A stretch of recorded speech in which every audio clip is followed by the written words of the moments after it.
Bien que l'on dise souvent qu'il n'est pas si polluant et qu'il transporte des centaines de personnes en un seul voyage, la vérité est que ses émissions de CO2 sont énormes. Concrètement, l'avion de ligne émet en moyenne 285 grammes de CO2 par personne et par kilomètre, une véritable barbarie en chiffres. Selon l'Organisation de l'aviation civile internationale, un vol en classe économique de Londres à New York émet environ 0,67 tonnes de CO2 par passager. L'aviation contribue à environ 2% des émissions mondiales de carbone, selon l'Association internationale du transport aérien.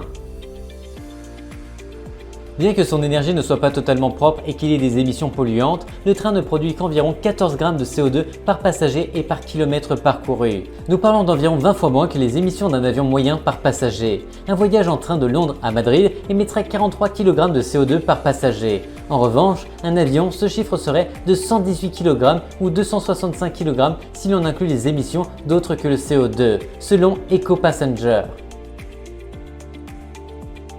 En fait, il faut parler des véhicules qui circulent sur les routes. Dans ce grand groupe, les plus polluants sont, dans l'ordre, les camions, les bus, les camionnettes, les voitures et les motos. Un camion émet en moyenne 185 grammes de CO2 par passager et par kilomètre, presque autant qu'un avion, et des milliers d'entre eux parcourent constamment nos routes pour des raisons logistiques. Les autobus émettent 68 grammes car la moyenne diminue à mesure qu'ils ont de la capacité de transporter plus de passagers. Cependant, la moyenne en général est plus élevée lorsque nous parlons d'une utilisation fréquente pour les transports publics, ce qui augmente son utilisation dans la vie quotidienne. Les voitures particulières n'émettent pas beaucoup, mais comme elles transportent peu de passagers, la moyenne de CO2 par passager et par kilomètre s'élève à 104 grammes de CO2 en moyenne.